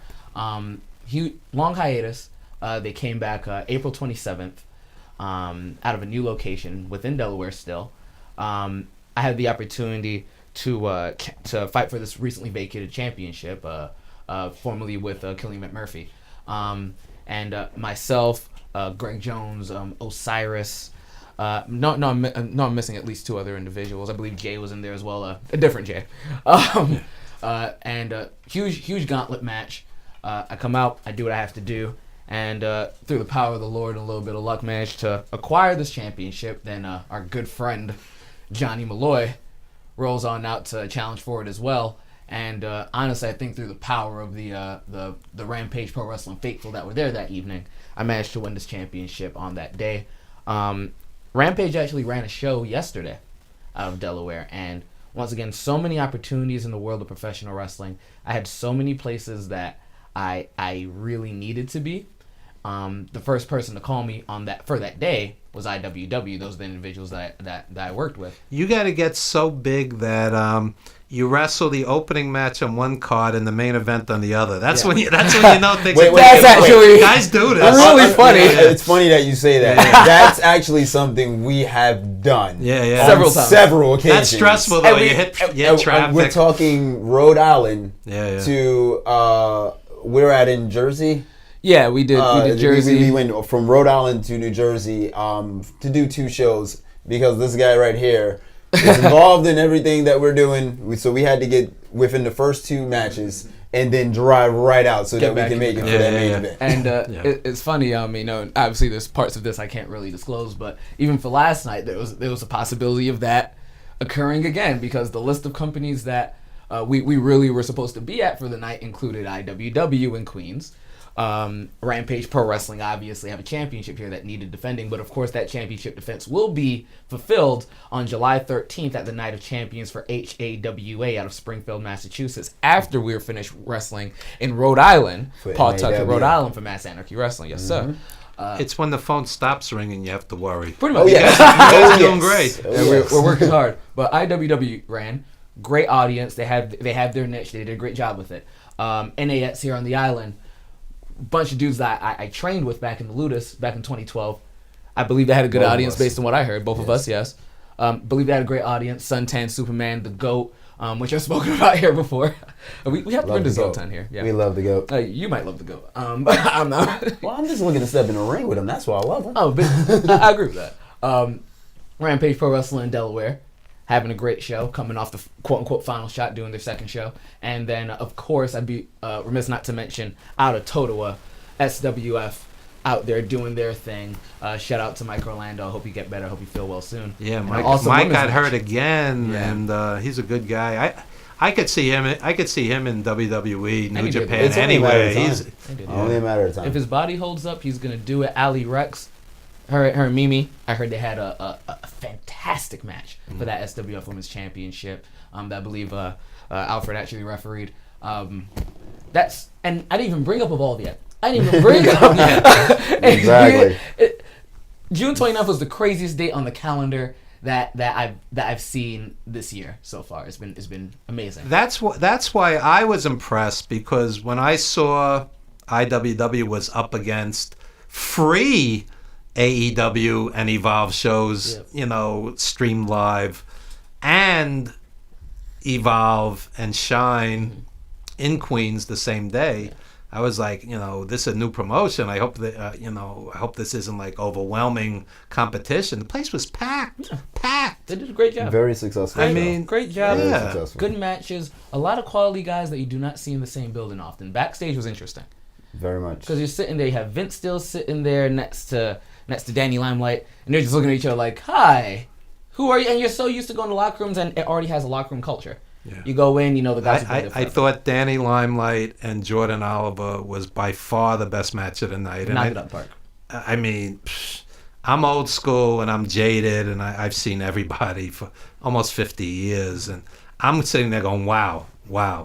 And I think it was a mistake that the other match followed it. It should have been switched. It should have been switched. I agree with that. Because you couldn't top that. Yeah, and Oliver's And the other match was a damn good match too. Yeah. Excuse the language. Yeah, he's a spiritual No, guy. but that's Yeah. passion. That's passion. okay. That's a little bit fast. Yeah. You're right. Anyway, since you're here, my wife tomorrow is having a hip replacement surgery. She was in a car wreck in Korea like 20, 30 years ago. So thoughts and prayers, but for Indeed, real very this much so. time, as opposed to the politicians with the fake thoughts and prayers. Yes. You know, yeah, that's no joke. That's a serious man, that's a surgery. rough surgery. I mean, Sincere- there's sincere 340,000. Thank you. There's 340,000 of them a year done in the United States, but you know, there's still risk, Yeah. like any surgery. So And we I'm a wish you the little, best. I'm a little concerned, but by next week, hopefully, it'll blow over. By the power of the Lord. Thank you. Indeed, Thank you. indeed. Definitely in our prayers. So anyway, what do you guys have coming up? You want to go first? Plug all 87 matches. Oh, No, I'm God. joking. I'm joking. Yeah, there's just a long list of companies that we're going to be working for. You're better with the dates than I am, but we have Test of Strength coming up. We have Mass Anarchy Wrestling. We have HAWA. We have SWF. There is even talks for Appetite to Fight. IWW still has episode 2. August 18th? Yes. Right. So I mean, every day could be something different because there is a new opening of demand. There's companies that we've been invited to go, but just because of scheduling, we can't. And so anything drops and switch and changes. There's And you guys also usually work XWA. together. Yeah. We try really hard too. I mean, like I thought it really worked. You know, no, seriously. Like I said, I've seen the best of the best, and you guys really were controlling that audience. Thank you. And if you sat there longer, not all of the guys did. Some did, some didn't. And if I were talking to any promoter, I would say think very carefully before you hand a wrestler a mic. You know, because not everybody's a good talker. Not everyone's comfortable with it. And I'll give you an example. By the fourth guy who called the fans idiots, you know, it just felt a little repetitive. Yeah, it's just like, all right, you know, we're done. The first time it's funny, the second time, but by the fourth time, it's almost tedious. You know, I don't think I've ever called a fan an idiot. And because we have many issues. are, but not all. Yeah, what's funny though is that I think we're myself and Greatness actually come in as the congregation, by the way. Yes. What actually does allow that is that our beliefs in fan interaction is very important to the core of everything that we do in wrestling. It's interesting enough. I wind up having a conversation with one of the talents that's out there. Talon, shout out to you. When I was coming up in the business, and he made it very clear. He was just like, I told him a story that I had, this thing that happened with Triple H. It's a funny story to me. I'll save it for another time, but he just reminded me, he goes, and what other sport can you get that out of? What other thing can you get that out of? And I was like, you're right. And that stuck with me, the ring that every time I'm out there, we have to give them something new. Yeah. Something that they can remember, something that's very Catchphrases are fine, but you know, you can't just say the same thing over and over and over What's again. the point of a meaningless catchphrase? Like, everything you do should have a purpose. Yeah. Simple. Like you see the book, The Purpose-Driven Life. That goes so much bigger than just on a spiritual level. That works secularly as well. You need to have purpose in everything you're doing, on some level or the other. Yeah. I'm just saying, it doesn't have to be world changing, but no, but it is. Like I approach wrestling the way you would approach film, the way you would approach music. It's like there has to be a why behind everything, because if there isn't, then it doesn't make an impact that you want it to have. And if I can understand what that is and help you understand what that is, now we've gelled and we got on that vibe. Now we're working together, and I am selling you something you believe in. And what you're selling is come to the next show. That's come it. to the next show. And a lot of people lose that. You know, there were guys last night who were like giving out their resumes on, you know, it's like, come to the next show. I'm actually happy that neither of us actually competed last night. Because it's like, you know, the IWW audience, for those of you who didn't know who we were, they know exactly who we are now. So then when we come out and you see the other side. Yeah. And that match, win, lose, or draw, whatever's happening, even if it seems as though there's some kind of conflict resolution, I assure you, there's something else to see. Yeah. And I don't know what's going to happen, what's planned, what anyone's discussing, what type of match it's going to be, what have you. But I know that if Brother Greatness and Dashing D1000, the congregation, are there, you seeing something you ain't never seen before, that's and cool. you want to see more. Hallelujah. and that's saying something, because, you know, in wrestling, you know, there's so much imitation, and imitation is the sincerest form of flattery, blah blah blah. Yeah. But you guys have something original. Yeah. I mean, really original. We're just being us. We're just being ourselves. It really is, yeah. And that's what I took out of that show yesterday. Seriously. And again, I'm not saying it because you're sitting here. What you guys did, and that match with Jordan Oliver. That's what I'll remember 6 months from now. You know, a lot of it. You know, although there was some quality matches, but that's what I'm going to remember from that show yesterday, and the band, because that was unique. To put a band in the middle of the ring to perform, that was something different. And what I said to Tom, the promoter, I said, you know, the rock and wrestling connection was huge. I said, you should do the rock and hip hop connection. And that crowd yesterday was every race, creed, and color in the ring, in the audience. Yeah. That is a gold mine to build on. It's a gold mine. That kid Jordan, that could be like Eminem. I'm telling you, the kid's got charisma. You know, it's a fabulous worker. He's got to bulk up a little because he looks like a kid. But you know, shout out to and you know, I don't even know Jordan Oliver that well personally. I've been on 2 shows with him, I think, and we barely talk. Jordan Oliver gained, I think, like 50 pounds. Okay, so he's working at it. The first match I've seen of his. Yeah. I think he's 175, 176 right now. Before he was like in the 130s.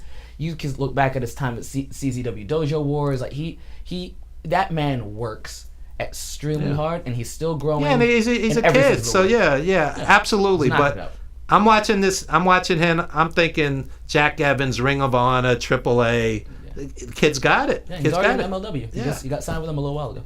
And the guy he was wrestling, the fans bought tickets to see the other guy. Yep. So there's a lot to build on. There's a lot to build on with that promotion. Yeah.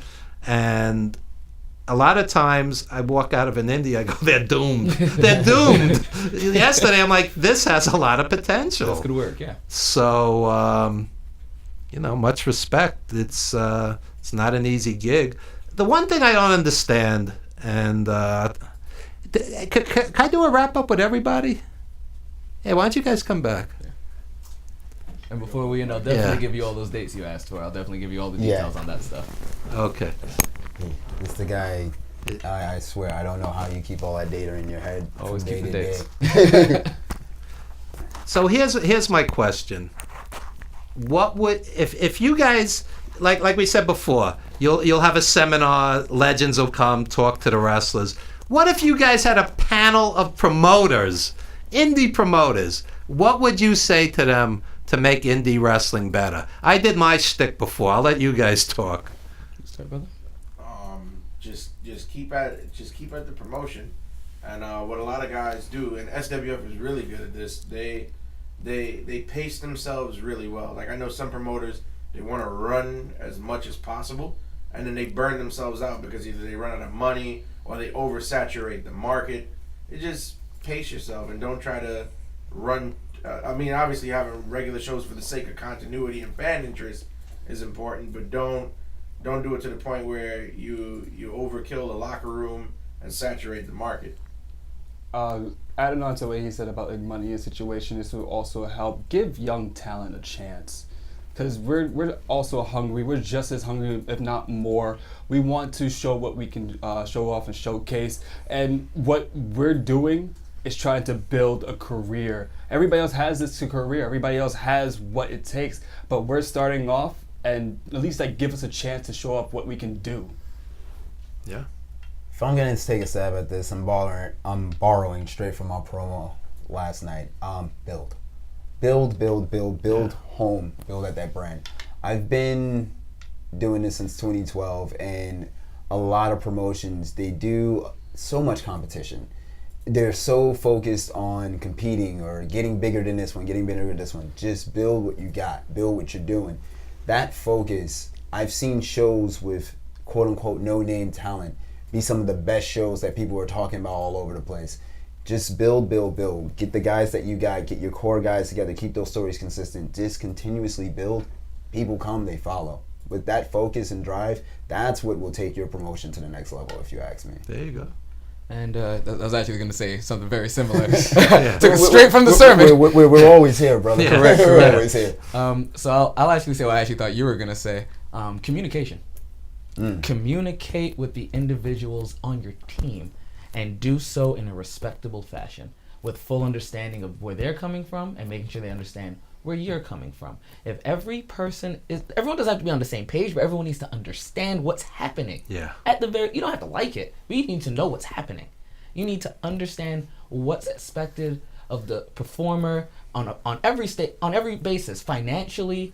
But everything needs to be laid out straightforward. Two of the best promoters, I think, at that, Jay Cortez with Rampage, and Billy with SWF. Those two, they will get on the line and they will talk to you for a full hour and break down to you exactly what they expect, exactly what the company is doing, why the company is doing what they're doing. They'll accept that something doesn't make sense and tell you why they have to do it the way they're doing it, and make sure that even if you don't like it, you understand exactly where they're coming from. More promoters need to communicate better. And to harp off what Brother Greatness said, I could give just a critique of any promoter. It goes back to the communication. It's happened to me recently, and I've seen it happen to other people too. Promoters get so involved in what they're doing, and they want their show to be the best show, and sometimes they end up overbooking the show. Oh yeah. And they'll book all these wrestlers, and then when you get to the building, they come up to you, hey, sorry, we overbooked. And that's bad for the wrestler, because now I could have taken this booking here, and I turned them down because you contacted me first. And gas and tolls and then gas and tolls to get to the show, and and then some of us have shoot jobs, so we take time, and then also we have families and stuff like that. Sure. So we take off from work, our shoot jobs. We put our families to the side, and then I get to the building, and you tell me you've got nothing for me to do. Yeah, After ridiculous. you spend 20 minutes talking to me through Facebook Messenger. Yeah. About how you want me on the show, you agree to my rate, and then. And don't leave when you get told that at the door either. Don't do that. Oh, and they'll tell you, hey, don't Yeah. leave if there's an emergency or somebody doesn't show up. We'll have a spot for you. And 9 times out of 10, you end up not doing anything, which I think is a disservice to the boys. 9 times out of 10. You're putting in a 12-hour day. I mean, let's be real. If you put all of these elements together, building, communication, giving people a chance in the money rate, you'll have a great company. You'll have a great community within that area. And to be honest, like, all of this together is what's lacking a lot in the wrestling world. Yeah. If you don't build up your company, a lot of it will fall. If you have no communication, people will get angry and start butting heads. If you have no money, what are you doing? And if you have young people that has a lot of talent and you're putting them down, you're not building on the wrestling community. You're keeping it at the same status or lowering it to where it doesn't belong. I mean, look at all these big companies, AEW. Look at WWE from time to time. Great companies, but then they give young people chances. I mean, look, NXT has this new tournament going on where people barely have names are actually getting a chance. AEW is having people from House of Glory, Ring of Honor, and even overseas. They're giving them chances here in America. NEW is giving people, there was barely any names there, only a few veterans here and there, but they gave people a chance. SWF, they have their one guy, but they give other people a chance. And look, A2F is just a bunch of young guys, young talents, growing a brand new company. So not only are you just growing the competitors, but you're growing the company and you're building off of that even more. Okay, let me wrap it up with this. As a fan, you don't need 12 matches. Never. Old school, you would have 6, 7, 8, 9 matches. They all meant something. You'd have a great tag team, a brawl, scientific match, women's match, variety. And you would leave them wanting more. Yeah. You know, if you have 12, 13, 14 matches and it goes on for 4 hours, one, it all becomes a blur after a while. And two, it's hard to build the individual stars. So have your core guys and women, build them and promote it, and hire guys like you guys who are willing to promote. I could do a 2-hour show on guys who have no-showed radio appearances. Okay, it's ridiculous. Promote. It's free publicity, and a lot of guys just aren't willing to. And anybody that's a headache, get rid of them. It's hard enough. Yep. The guy has a drug problem. Guy no-shows. Guy's late. Forget it. You don't need it.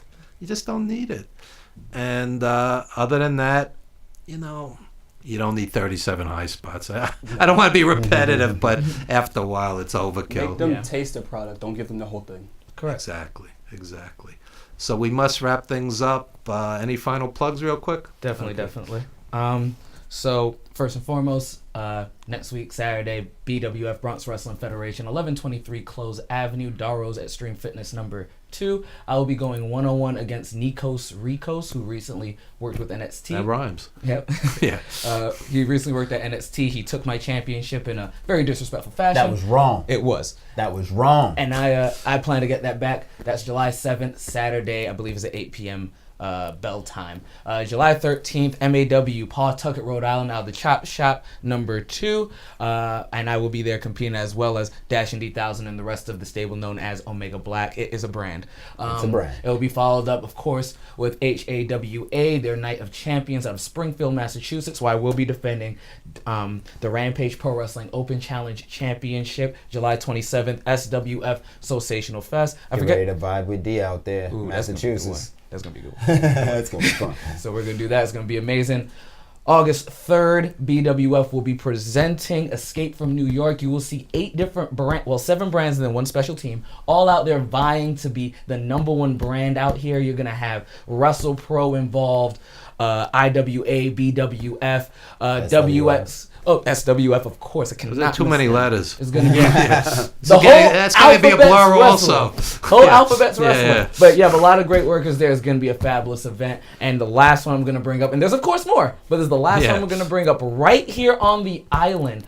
Full Faith Wrestling, Deer Park, New York, August 17th. That is a Saturday. Going to be an awesome event. You have James Ellsworth out there as well. Matt Stryker's on the card as well. Myself, Alfred Parsar is going to be out there doing his great officiating work. I will be fighting for the. Don't forget Zach Gowen. Zach Gowen. How did I miss that? I know Zach. In a submission match with Osiris. Yes, sir. Going to be amazing. Our very own Osiris. Yep. And I'll be Uncle Osiris. And I'll be fighting for the newly minted light heavyweight championship. Do not miss that event. It is for the church. Most of us, if not, I think almost everyone on that show is doing it for free. Yeah. Yeah. Right out there. For the church. Yeah. Should get Bobby Rydell involved. You know Bobby Rydell? Yeah, no, never heard of him. Bobby Rydell's an actual preacher, and he's a wrestling heel manager. Wow. Yeah, and it's out in Long Island. You should get him involved. Seriously, you mentioned him to me. He'll get his whole congregation down there. No, seriously. Oh, really? The congregation. The congregation with the congregation. Those guys are wrestling fans. I'm telling you. It is. The congregation with the congregation. Anything else you guys want to plug real quick? No, I pretty much. Well, I'll reiterate it. Like Brother Greatness said, I'll be at BWF this Saturday, July 6th for Summerfest. July 13th, SWF in Bayville. July 27th, we're doing the Sensational Festival for SWF. August 3rd, July 28th, I'm at FTW in the Greenpoint Brewery. And then back to BWF August 3rd. And then I'll be at Full Faith Wrestling August 17th.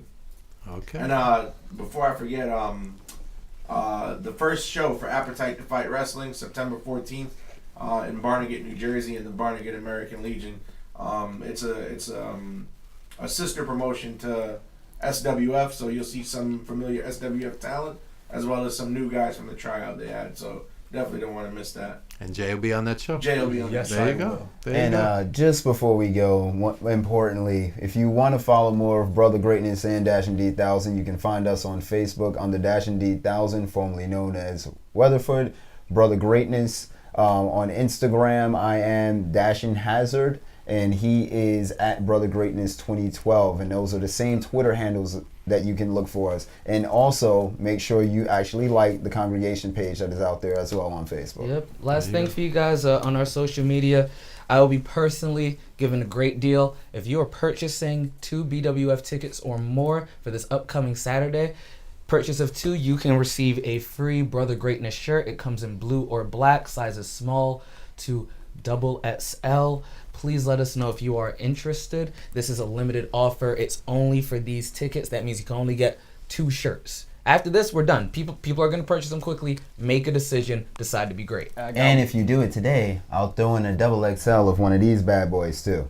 I got 2 things to say myself. During that NEW title match, I was robbed and I should have been champion. I should have got that 3 count. But lastly, I also want to say Jay Akira over JD Alpha. Jay Akira over JD. There you go. And 350 days. Yours truly, the associate producer, Bret Hart, superstar Billy Graham, Greg Valentine, Ted DiBiase, Wendy Richter. 3 dozen of the greatest legends of all time. Check it out. 350 days. Amazon, iTunes, video on demand, worldwide. We just opened in Australia the other day. Check it out, folks.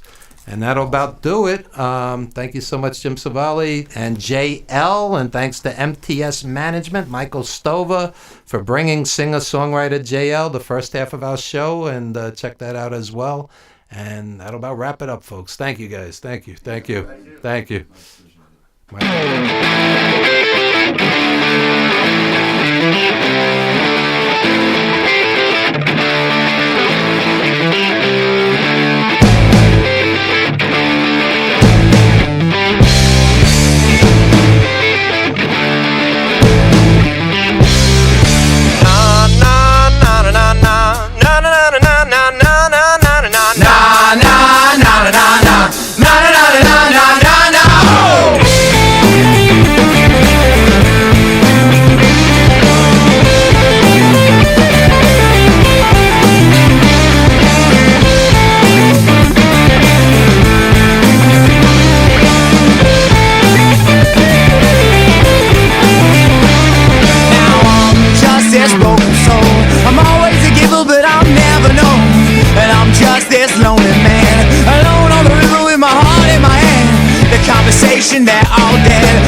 idea of where I stand. Oh, my mind clears. Lord, I shed all my tears. Oh, now baby, I was just waiting here while you moved on.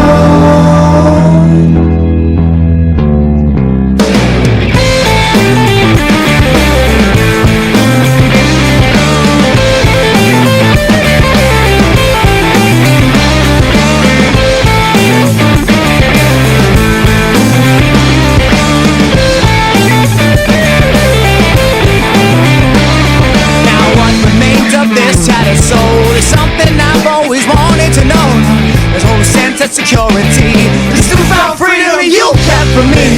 The sound of all your loaded gun. This outbreak war has just begun. The sound of all your loaded gun. This broken man has already won. Oh, my mind clears.